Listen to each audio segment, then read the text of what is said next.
কারণ আমি যখন তার ভালো ফেসটা দেখি আমি তো তখন আবার ওইটা বিশ্বাস করে ফেলি যে কেন এরকম হচ্ছে আমার সাথে, কেন এই ধরনের গেম। তুমি তো জানতা যে অপু বিশ্বাসের সাথে তার একটা সম্পর্ক, সেখানে একটা সন্তানও আছে। তুমি একজন নায়িকা হয়ে তোমার ক্যারিয়ারে মনোযোগী না হয়ে তুমি ব্যক্তি সম্পর্কে এত কিছু জানার পর কেন জড়ালে? আমার বেবির বাবা যিনি, ওনাকে একটু ফোন দিন, আমি একটু কথা বলবো, বিকজ আমি জানি না আমি সার্ভাইভ করবো কিনা। আমার বাসায় একটু ফোন দিন, আমি আম্মুর সাথে কথা বলবো। আমি বাসায় ফোন দিয়ে আমি হাওয়া করে কাঁদতেছি।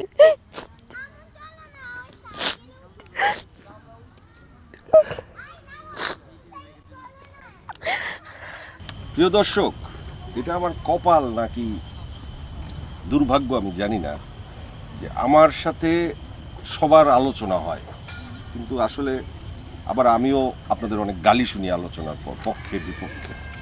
তারপরও আমি নিরলসভাবে চেষ্টা করে যাই যে আপনাদের কাছে সঠিক তথ্য পৌঁছে দেবার জন্য। আমি আজকে যে এক্সক্লুসিভ গেস্টকে আপনাদের সাথে কথা বলিয়ে দেব এবং আপনাদের প্রাণের কথাগুলো জিজ্ঞেস করব, সে এক্সক্লুসিভ গেস্ট বুবলি। বুবলি বুবলি বুবলি বুবলি বুবলি তুমি তো জানতা যে অপু বিশ্বাসের সাথে তার একটা সম্পর্ক, সেখানে একটা সন্তানও আছে। তুমি একজন নায়িকা হয়ে তোমার ক্যারিয়ারে মনোযোগী না হয়ে তুমি ব্যক্তি সম্পর্কে এত কিছু জানার পর কেন জড়ালে? আমি যদি অনেক বড় একজন সুপারস্টার বা অনেক বড় একজন স্টারকে বিয়ে করব, যদি এই ধরনেরই ব্যাপারটা হতো, তাহলে তো আমি ছোটবেলা থেকেই নাটক, সিনেমা, এই ধরনের এই সেক্টরটাতে আমার বিচরণটা থাকতো, যেটা আমার কখনোই ছিল না। আমি নিউজ থেকে ফিল্মে এসেছি এবং সেটাতে আমার ফ্যামিলিও রাজি ছিলেন না।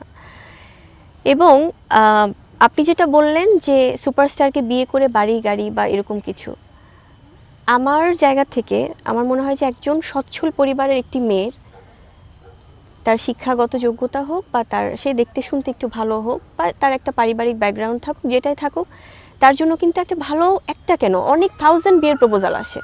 এটা আমাদের সোসাইটি থেকে আমরা জানি। এবং আমার ক্ষেত্রেও কিন্তু সেটার ব্যতিক্রম কিছু ছিল না।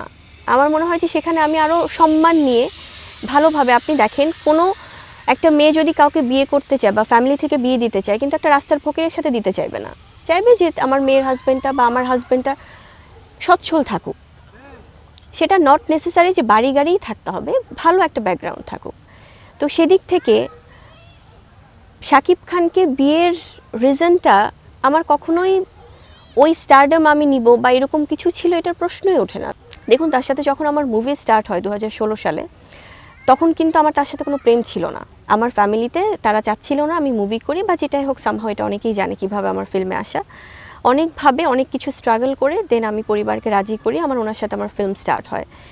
প্রথম ফিল্মে আমি কিন্তু তার টিমের সাথে আমার কাজ, ফার্স্ট ফিল্ম থেকে আমি জানি হি ইজ সিঙ্গেল। সেই ইমপ্রেশনটাই কিন্তু সে দিয়েছে, সে সিঙ্গেল। সিঙ্গেল মানে তার সাথে তার সাবেক ওয়াইফের সম্পর্ক নেই?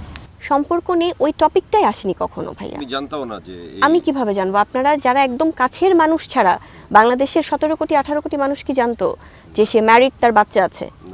2017 সালের আগের ঘটনা বলছি আমি। কেউ জানতো না। যারা অনেকে এখন বলে যে আমরা জানতাম, ভাই আপনারা কোত্থেকে জানতেন? এটা তো মিডিয়াতে আসার পর আপনারা জানছেন। সো আমি তো ফিল্মে ছিলাম না, আমি কিভাবে জানবো? আমি তো এসেছি আমাদের নিউজ সেক্টর, ওখানে এগুলো নিয়ে কখনো কোনো আলাপ আলোচনাই ছিল না। তো আমি সেই সময়টা আমি জানি যে সে সিঙ্গেল এবং তার জায়গা থেকে সে সেটেল হতে চাচ্ছে, সে বিয়ে করে সেটেল হবে।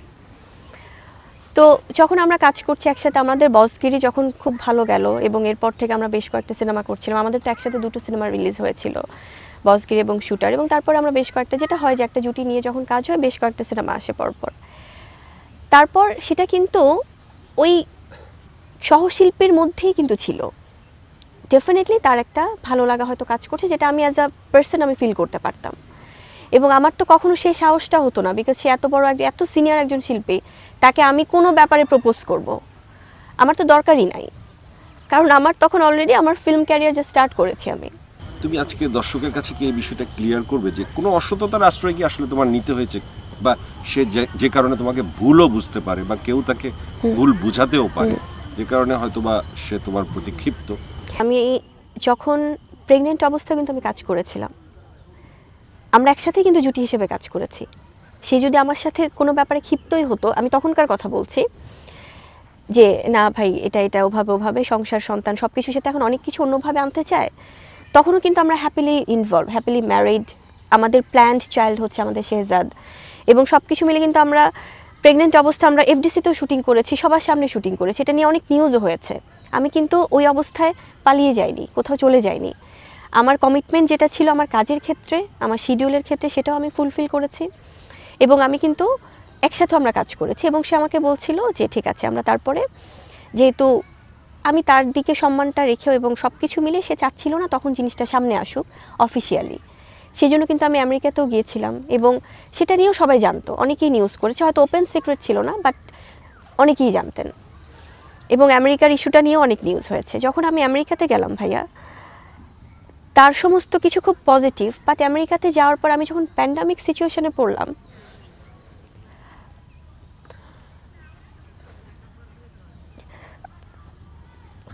সরি, যখন পুরো ওয়ার্ল্ড, কারোর সাথে কারোর অ্যাটাচমেন্ট নেই, কোনো কিছু নেই, সে প্যান্ডামিক সিচুয়েশনে প্রেগনেন্ট একটা মেয়ে, আমি তখন তাকে রিচ করতে পারছিলাম না।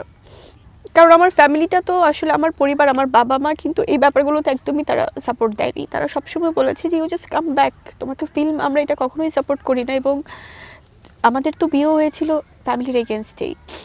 সো সব কিছু মিলে না ভাইয়া, যখন আমি তো তখন তাকে ছাড়া হি ইজ মাই ওয়ার্ল্ড, সে যা বলছে, সে যা করছে, সব কিছু আমি বিশ্বাস করছি, বিকজ আমি তাকে মন থেকে আমি ভালোবেসেছিলাম। হয়তো এটা আমার ভুল ছিল, সেটার জন্য আমি সরি, যে আমি তাকে সর্বোচ্চ দিয়ে আমি বিশ্বাস করেছিলাম। সেই যেটা বলছে আমার কাছে সেটাই মনে হচ্ছে যে কোরআন শরীফের মতো, যে না ওয়াও এটাই মনে হয়, তাহলে এটাই বোধহয় কারেক্ট। আমেরিকাতে যাওয়ার পর আমি যখন আমার প্রেগনেন্ট অবস্থায় সব কিছু, কোনো নেটওয়ার্ক নাই, কিছু নাই, আমি কন্টিনিউয়াসলি আমি তার সাথে কন্ট্যাক্ট করতে যাচ্ছি, বাট সে যেভাবেই হোক, সে কিছু মাধ্যম দিয়ে হোক, তখন কিছু কিছু মানুষ যারা ইনভলভ ছিলেন আমি তাদের কাছে গ্রেটফুল, যারা হয়তো জানতেন বা তারা খোঁজ খবর নেওয়ার চেষ্টা করেছেন। সব কিছু হয়তো অনেক কিছু যেটা আমি আমার হাজব্যান্ডের সাথে শেয়ার করতে পারবো, সেটা আমি হয়তো অন্য কাউকে আমি বলতে পারছি না। আমি তাকে রিচ করে পাই না, আমি তাকে টেক্সট করে পাই না, আমি তাকে ফোন দিয়ে পাই না, কোনো কিছুতে নাই। তার না আমি পুরো ডিফারেন্ট একটা ফেস দেখলাম ভাইয়া, যে হয়তো আমি কি দূরে চলে যাওয়াতে, নাকি সে ভাবছিল যে আমি প্যান্ডামিকে আর ব্যাক করতে পারবো না, বা করোনাতে কারণ করোনাতে যদি কোনো প্রেগনেন্ট মেয়েদেরকে সেটা অ্যাটাক করতে, এটা কিন্তু আরও ডেঞ্জারাস ছিল। প্রতিনিয়ত আমার ভাই অ্যাম্বুলেন্সের শব্দে আমি আতঙ্কিত থাকতাম এবং সেখানে আমি অতিরিক্ত কাউকে আমি ইনভলভ করতে চাইনি, বিকজ যদি সেটা শাকিব খানের উপরে কোনো প্রভাব ফেলে, যদি ওনার ক্যারিয়ারে কোনো প্রভাব ফেলে, যদি এটা অন্য কেউ, যদি ওনাকে কোনো ব্যাপারে কোনো ডিস্টারবেন্স তার হয় বা উনি যদি ডিস্টার্ব ফিল করে, আমি না ওনাকে সম্পূর্ণ 100% সেই ইন্ডিপেন্ডেন্স বা সেই মানে আছে না ফ্রিডমটা আমি দিয়েছিলাম, যে ভাই আমার জন্য যেন ওনার কোনো প্রবলেম না হয়। আমি ভাই কাউকে আমি না পারতো, ওখানে এত বাঙালি কমিউনিটি, এত কিছু, তারপর আমি আমার মতো করে আমি যতটুক, যেভাবে কাউকে না জানিয়ে কোনো কিছু হোক, ওভাবে আমি নিজেকে একদমই ডিফারেন্ট ওয়েতে আমি হসপিটালে যেতাম, আসতাম। আমি জাস্ট না কারণ সে তো যেতে পারছিল না, তার তো তখন চাইলেও সে পারতো না। আমি ধরলাম সে চাচ্ছিল বাট পারছিল না, বাট আমি তো তার একটা ফোনে হলেও আমি একটা সাপোর্ট চাচ্ছিলাম, যে আমি আছি তোমার পাশে। হয়তো অনেকে বলতে পারে যে আপনি যেটা বলছিলেন যে হ্যাঁ তুমি তো এরকম করেছিলে, ভাই যখন সে অন্য কারোর সাথে এটা করেছে তখন তো আমি তার লাইফে ছিলাম না, তখন তো আমার কিছু নাই।